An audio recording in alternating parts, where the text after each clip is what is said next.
कहानी की शुरुआत में हम कुलबीन नाम के एक औरत को देखते हैं जो रात सोते वक्त अक्सर फोन सुनते ही बहुत ज़्यादा डर जाते हैं क्योंकि उस वक्त रात के 3 बज रहे थे। जिसको अटेंड करते ही कुलबीन की बात एक पुलिस ऑफिसर से होती है जो उसे अपने घर में कुछ लोगों के बारे में बताता है कि वो यहाँ पर उसे नुकसान पहुँचाने के लिए आए हैं। जिसे सुनते ही कुलबीन भी बहुत ज़्यादा डर जाती है क्योंकि उसका हस्बैंड भी टाउन से बाहर गया हुआ था, जिससे वो ऑफिसर अपना डोर लॉक करने के साथ साथ लाइट्स भी ऑफ करने का कहते हैं ताकि वो अपनी जान बचा सके। लेकिन कुलबीन अपनी बेटी को लेकर बहुत ज़्यादा परेशान थी, जिसकी वजह से बाहर किसी की आवाज़ सुनते ही डोर खोलकर अपनी बेटी को बचाने के लिए चली जाती है और वो इसी चक्कर में अपना सेल फोन भी वही छोड़ जाती है। जिसके बाद हमें मालूम होता है कि वो कोई ऑफिसर नहीं बल्कि 3 दोस्तों का एक प्रैंक था जिसे कुलबीन बिल्कुल भी समझ नहीं पाते। तो ये दोस्त भी इस सब के बाद प्रैंक की रिकॉर्डिंग करते हुए अपने चैनल प्रैंक मंकी 69 पर भेज देते हैं, जहाँ पर सभी लोग भी इस चीज को लेकर बहुत ज्यादा खुश थे क्योंकि उनका ये प्रैंक बहुत ही ज्यादा वायरल हो रहा था, जिसके बदले में वो और भी ज्यादा फेमस होते जा रहे थे, जिसकी वजह से इन्हें लोगों के कमेंट्स भी आने लगते हैं क्योंकि वो बहुत ही अच्छे तरीके से लोगों को पागल बना लेते हैं। जिसके बाद हम अगले सीन में सैम को देखते हैं जो अपना लैपटॉप चलाते ही पीटन के साथ बातें करने लगता है, लेकिन अब वो इसमें जरा भी इंटरेस्टेड नहीं थी, जिसको लेकर सैम बहुत ही ज्यादा परेशान था क्योंकि पीटर ने उसके साथ ब्रेकअप कर लिया था। जिसके बीच अब वहीं पर उसका दोस्त ब्रैडी आते ही सैम के साथ मजाक करने लगता है क्योंकि ये दोनों ही एक साथ लोगों को प्रैंक में फंसाते हैं और वो इस बार भी सैम से किसी को पागल बनाने का कहता है, जिसे सुनकर वो फौरन ही मना कर देता है क्योंकि अब उसके पेज पर भी एक बच्चे की फ्रेंड रिक्वेस्ट आई हुई थी, जिसे देखते ही सैम उसे इग्नोर कर देता है और दोनों एक साथ ही आपस में बातें करने लगते हैं। जिसके बाद ब्रैडी अब सैम को पुश करने के लिए जोक्स भी सुनाने लगता है, लेकिन उस पर इन सभी चीजों का जरा भी असर नहीं होता, जो आखिर में उसे वहीं पर ही अपने करीबी के साथ प्रैंक करने का कहता है, जो सुंदर सैम पहले तो मना कर देता है लेकिन आखिर में ब्रैडी के ज्यादा कहने पर उसकी बात मान जाता है और उसी के साथ दोनों पर पड़ोसी लैरी के साथ बातों में भी लग जाते हैं, जिसके लिए ब्रैडी तो बहुत ही ज्यादा एक्साइटेड था, जो सबसे पहले तो लैरी का पता देकर एक पिज्जा ऑर्डर करते हैं ताकि वो उसे अपनी बातों में फंसा सके और इस सब के अलावा वो लैरी को भी पिज्जे वाले के बारे में बता देता है कि वो इसी बहाने ही लोगों को घर जाकर लूट लेता है, जो जानते हैं लैरी खुद भी बहुत ज्यादा परेशान हो जाता है क्योंकि उसे किसी भी चीज के बारे में पता नहीं था, जिसको लेकर ये दोनों भी अब बहुत ज्यादा हैप्पी हो जाते हैं क्योंकि वो इसके सिवा और भी लोगों के साथ प्रैंक कर रहे थे, जिनमें से एक को तो उन पर शक भी हो जाता है, लेकिन ब्रैडी उसकी बातें सुनते है किसी भी तरह हैरव कर देता है। जिनके बीच अब पिज्जा वाला भी वही पहुंच चुका था, जो कोई और नहीं बल्कि उनका अपना ही फ्रेंड जैसी था और लैरी भी उसे देखकर गुस्से में आते हमला कर देता है क्योंकि वो पहले ही सब के बारे में जान चुका था, जिसे सैम और ब्रैडी ने पहले ही पिज्जे वाले के बारे में बता दिया था, जिसके बारे में अब उसका दोस्त जैसे भी जान चुका था कि ये मेरे दोस्तों की हरकत है और वो इन दोनों के फंसाते बहुत ज्यादा गुस्सा भी होने लगता है। जिसके बाद सैम उसे पिज्जे के पैसे देते हुए खुद फ्री लेता है, लेकिन वो ये जरा भी नहीं जानते थे कि अब हम पर भी कोई नजर रख रहा है। जिनकी अब पिज्जा खाते वक्त आपस में एक दूसरे के साथ बातें भी होती है क्योंकि ये दोनों एक दूसरे के साथ बहुत ही अच्छे फ्रेंड थे और ऊपर से सैम के मॉम डैड भी टाउन से बाहर गए हुए थे, जिनके बीच अब एक कॉल आते ही दोनों को हैरान कर देते क्योंकि उनसे बात करने वाला जो भी आदमी था दोनों के बारे में हर चीज जानता था और वो इन्हें अपने चैनल के बारे में भी बता देता है, प्रैंक मंकी 69, जिसका सुनते ब्रैडी तो बहुत ही ज्यादा गुस्से में आ जाता है क्योंकि वो ब्रैडी के मॉम डैड के साथ चल रहे इशू के बारे में भी जानता था, जिसको सुनते वो कॉल ही ऑफ कर देता है, लेकिन वो आदमी भी इनका पीछा छोड़ने वाला नहीं था, जिसकी बार बार कॉल सुनकर ये दोनों भी गुस्से में आकर आखिरकार उसे अटेंड ही कर लेते हैं, लेकिन इस बार ये दोनों पूरी कॉल को प्रैंक बनाकर रिकॉर्ड करने लगते हैं, जो अब तो हद ही पार कर लेता है क्योंकि वो इनके बारे में सारी जानकारी भी ले चुका था, जिसके मुंह से ये दोनों अपने नाम सुनते ही बहुत ज्यादा डर जाते हैं और ऊपर से इन्हें अपने डोर के नॉक होने की आवाज भी सुनाई देती है, जिसको सुनते ही ये दोनों अब डर के मारे अपने हाथों में हथियार लेते डोर तक पहुंच जाते हैं, लेकिन वहां पर कोई और नहीं बल्कि सैम की गर्लफ्रेंड पीटन थी जो इन्हें पिज्जा डिलीवर करने के लिए आई थी, लेकिन सैम ये सुनते ही हैरान हो जाता है क्योंकि उन्होंने इस पिज्जा को ऑर्डर ही नहीं किया था। जिसके बाद वो उसे प्राइवेट में भी बात करने का कहता है और एक रूम में जाते ही पीटन को इम्प्रेस करने की बहुत ज्यादा कोशिश करता है, लेकिन उस पर सैम की बातों का जरा भी असर नहीं होता, जिसके बाद उसे वहां पर ही छोड़ते घर से बाहर चली जाती है और इस सब के बारे में ब्रैडी को भी पता चल चुका था और वो सैम को दिलासा भी देने लगता है, लेकिन वो आदमी अब भी उससे बात करने लगता है, जिसको पीटन के बारे में भी पता चल चुका था, जो इन्हें अपना नाम मिस्टर ली बताता है। एक और इंटरेस्टिंग बात के बारे में बताता है क्योंकि ये दोनों बार बार उसकी कॉल काट रहे थे, जिसकी वजह से अब वो इन्हें ब्रैडी के मॉम डैड की वीडियो भेजते और भी ज्यादा डरा देता है, जिन्हें मिस्टर ली ने पकड़ लिया था। वो उन्हें टॉर्चर भी बहुत ज्यादा कर रहा था, जिसे देखते ब्रैडी तो बहुत ज्यादा रोने लगता है क्योंकि वो नहीं चाहता था कि ये आदमी मेरे मॉम डैड को मारे, जिसकी बातें सुनकर सैम वहीं पर ही फोन ऑफ कर देता है, जो ब्रैडी देखते ही बहुत ज्यादा गुस्से में आ जाता है क्योंकि ये दोनों को इस सब को लेकर बहुत ज्यादा डरे हुए थे क्योंकि वो नहीं जानते थे कि ये आदमी हमारे साथ ऐसा क्यों कर रहा है और ऊपर से वो इनका सेल फोन भी हैक कर देता है, जिनकी सारी जानकारी ही मिस्टर ली के पास थी। वो अचानक से उन्हें टीवी पर अपने दोस्त को भी दिखाता है, जिसे वो बड़ी बेरहमी के साथ टॉर्चर करते ही मार देता है, जिसे रूम में ठहरे ये दोनों भी देखकर बहुत ज्यादा रोने लगते हैं क्योंकि मिस्टर ली ऐसे लग रहा था जैसे वो इन तीनों उसे किसी चीज का बदला ले रहा हो, लेकिन उन्हें इस सब के बारे में बिल्कुल भी समझ नहीं आ रही थी। और ऊपर से घर के लाइट्स भी ऑफ हो जाते हैं, लेकिन ब्रैडी को इस सब के बारे में जरा भी समझ नहीं आ रहा था कि हमारी उस आदमी के साथ क्या दुश्मनी है। जिस सब के बाद अब सैम भी जान चुका था कि ब्रैडी के मॉम डैड कहीं और नहीं बल्कि उन्हीं के अपने ही घर में है, जिन्हें देखने के लिए वो दूर ऊपर जाता है। तो होता भी ऐसा ही है, क्योंकि मिस्टर ली ने जैसन को सैम के घर में ही मारा था, जो अब ब्रैडी से अपने मॉम डैड के बदले एक जान मांग रहा था। लेकिन वो खुद भी ऐसा करने से मना कर देता है, क्योंकि वो नहीं चाहता था कि मैं अपने दोस्त की जान लूं। जिसके बाद अब सैम ने भी अपने दोस्त को ढूंढ लिया था, जिसे ली ने डोर के पीछे ही एक रस्सी के साथ बांध रखा था, जिसकी अब जमीन पर गिरते ही सैम की गोद में जान चली जाती है। जो ये दोनों दोस्त जरा भी बर्दाश्त नहीं कर पाते, क्योंकि मिस्टर ली एक एक करते इन्हें मारता जा रहा था, जिसकी वजह से वो वापस जाते ही ब्रैडी से डोर लॉक करने का कहता है। जो दोनों ही अब जान चुके थे कि हम नहीं बचने वाले। ऊपर से सैम ब्रैडी पर भी गुस्सा होने लगता है, क्योंकि उसने मिस्टर ली के साथ अकेले में बात की थी, जिससे पहुंचने के चक्कर में इन दोनों की आपस में लड़ाई भी होती है। तभी सैम टीवी पर पीटर को देखते ही और भी ज्यादा डर जाता है, जिसे मिस्टर ली उसे पकड़ते अपने साथ ले जाता है, जिसके बारे में ब्रैडी भी सैम को बता देता है, क्योंकि अगर वो इस घर में रहे तो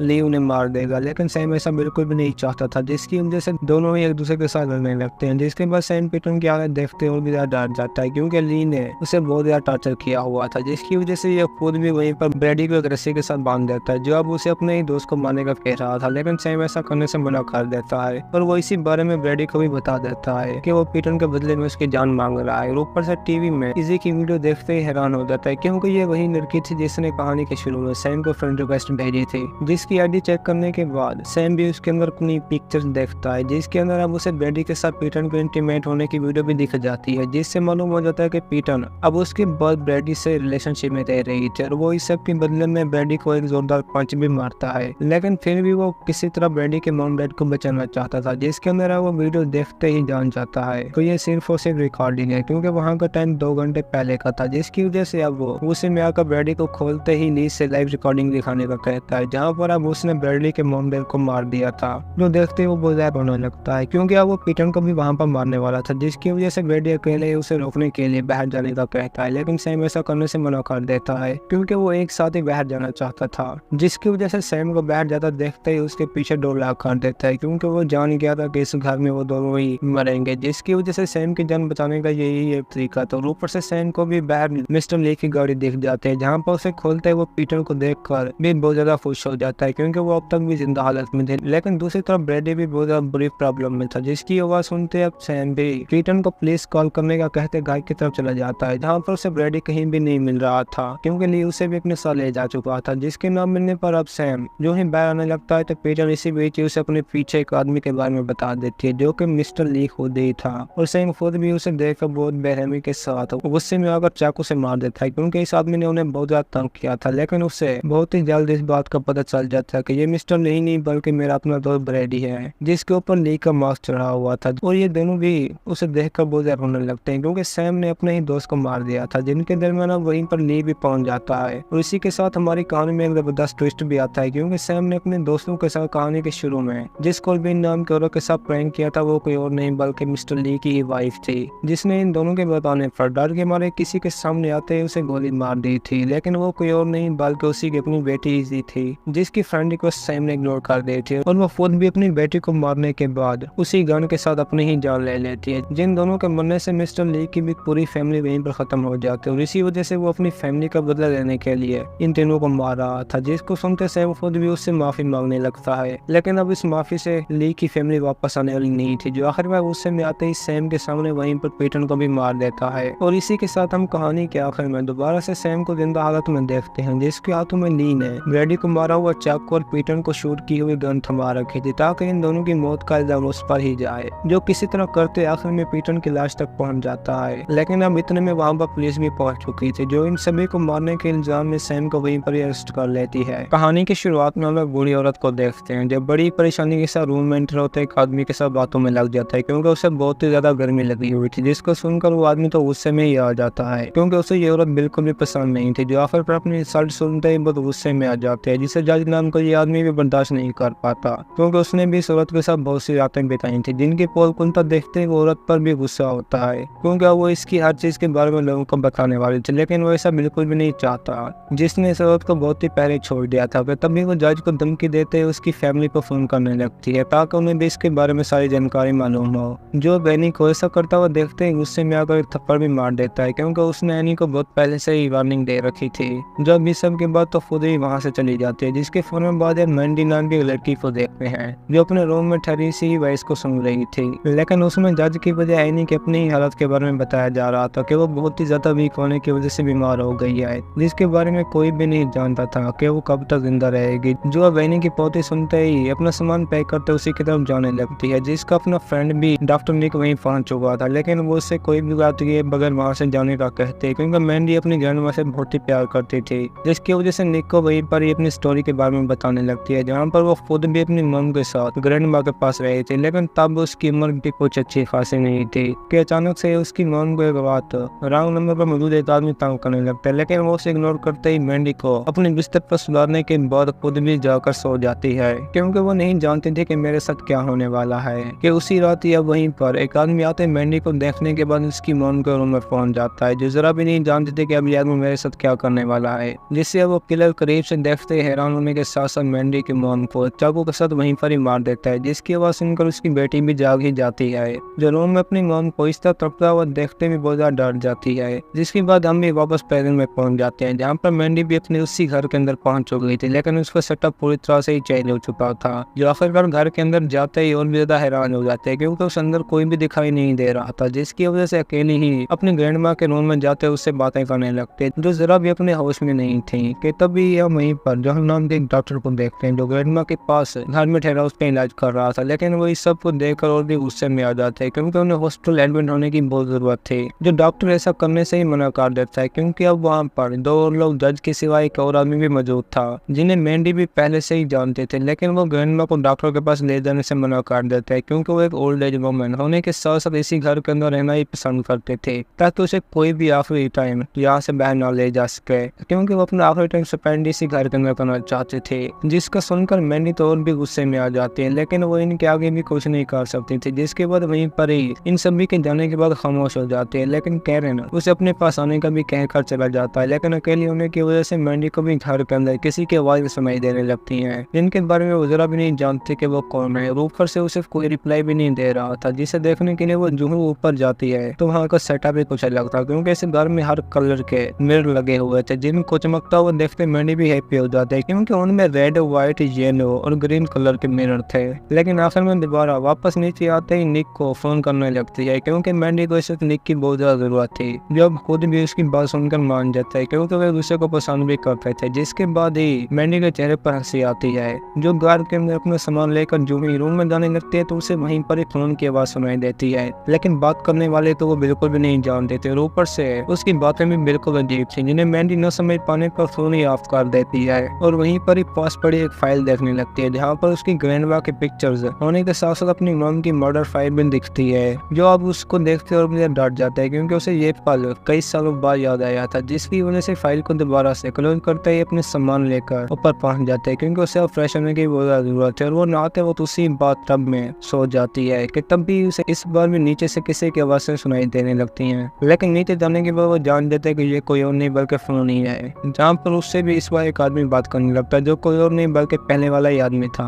जिसको सुनते ही मैंडी दोबारा से फोन ही ऑफ कर देते हैं। लेकिन वो भी रुकने वाला नहीं था, और इस बार तो मैंडी को वार्निंग भी दे देता है कि अगर तुमने फोन ऑफ किया तो अच्छा नहीं होगा, जहाँ पर वो उससे तो प्यार भरी बातें भी करने लगता है। लेकिन इतने में अब निक भी वहीं पहुंच चुका था, जिससे पहले तो मैंडी एक नामालूम अफराद समझती है, लेकिन आखिरकार सामने आते ही खुश हो जाते हैं, क्योंकि उसे भी इस वक्त किसी के सहारे की जरूरत है। और वो खुद भी मैंडी की शक्ल को देखकर हैरान हो जाता है, ऊपर से ग्रैंडमा का भी इलाज शुरू कर देता है। लेकिन उनकी हालत बहुत ही खराब थी, जिसकी वजह से वो मैंडी को अपने साथ हॉस्पिटल ले जाने का कहता है, क्योंकि उनकी पूरी बॉडी वीक हो चुकी थी, जिसको सुनकर वो खुद भी परेशान हो जाते हैं। लेकिन निक उसे दिलासा देते ही खामोश कर देता है, और ऊपर जाते ही दोनों सो जाते हैं। लेकिन इस बार वो आदमी मैंडी के रूम में आते ही उसके कपड़े उतारने लगता है, जो जागते ही उसे गायब देखकर निक पर शक करने लगते हैं। लेकिन वो भी ऐसा करने वाला नहीं था, और मैंडी को भी इस बारे में समझा देता है, जिसके साथ उसकी प्रॉब्लम में भी इजाफा हो जाता है। लेकिन अब वहीं पर डॉक्टर जॉन भी पहुंच चुका था, जिसे निक देखते उससे ग्रैंडमा की हालत के बारे में पूछने लगता है। लेकिन वो उसे कुछ भी बिना बताए वहाँ से चला जाता है, क्योंकि उनमें से कोई भी नहीं चाहता था कि ग्रैंडमा यहाँ से जाए। जिसके अगले ही दिन अब मैंडी भी कैरन के घर पहुंच जाता है, जो पूरी तरह से एक म्यूजियम की तरह लग रहा था, और वो पूरी तरह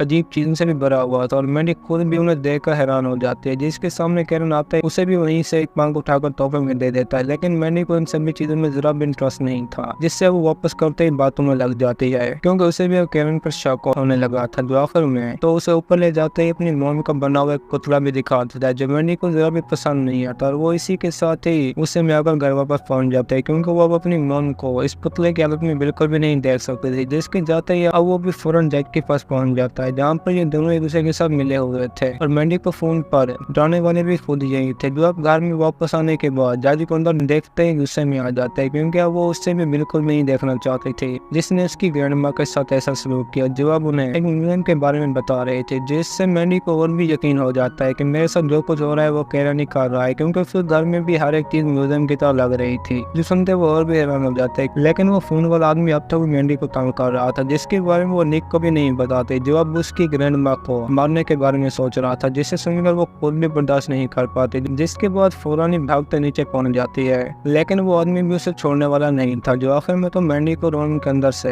देखते ही बातें करने लगता है क्योंकि वो था भी उसी के घर के अंदर, लेकिन मैंडी इसके बारे में जरा भी नहीं जानते थे। जब तो उसे वहीं पर अपने साथ प्यार भरी बातें करने का भी कहता है ताकि वो एक मर्द की तरह अपनी बॉडी को छुए, जिसे वो महसूस करता बाहर से देख रहा था। और मैंडी भी अपनी ग्रैंड माँ की जान बचाने के लिए उसी तरह करती जा रही थी जैसा वो कहता जा रहा था, क्योंकि मैंडी इस बार अपनी पूरी बॉडी को उसी के कहने पर छूती रहती है, जिससे उस आदमी को तो बहुत ही मजा आ रहा था क्योंकि वो कोई और नहीं बल्कि कैरन खुद ही था। जिसके सामने ऐसा करते ही मैंडी भी अब डोर लॉक करते खामोश बैठ जाते हैं क्योंकि उसके साथ भी बहुत बुरा हुआ था, जिसकी वजह से वो भी पानी पीते फोन पर हॉस्पिटल कॉल करने लग जाते हैं क्योंकि उसे निक की बहुत जरूरत है। लेकिन इस बार मैंडी ने अपने साथ एक चाकू भी रख लिया था। जो आखिर में निक के साथ बात करते उसे अपने पास आने का कहते हैं, लेकिन वो उसकी बात मानने से इनकार कर देता है क्योंकि उसे एक्चुअली में बहुत ही काम था। जिसको सुनते मैंडी और भी परेशान हो जाती है, जिसके पास अब अपनी अकेली जान बचाने के सिवा कोई रास्ता नहीं था। जो ऊपर से नशे वाला पानी पीते बेहोश भी हो जाते हैं, और कैरन भी सब के बाद मैंडी के साथ फिजिकली इंटीमेट होने लग जाता है। जब होश में आने के बाद कुछ भी नहीं जानते थे कि मेरे साथ क्या हुआ है। वो अब तक भी मैंडी से फोन पर कॉल करने लगता है, लेकिन वो निक को याद करते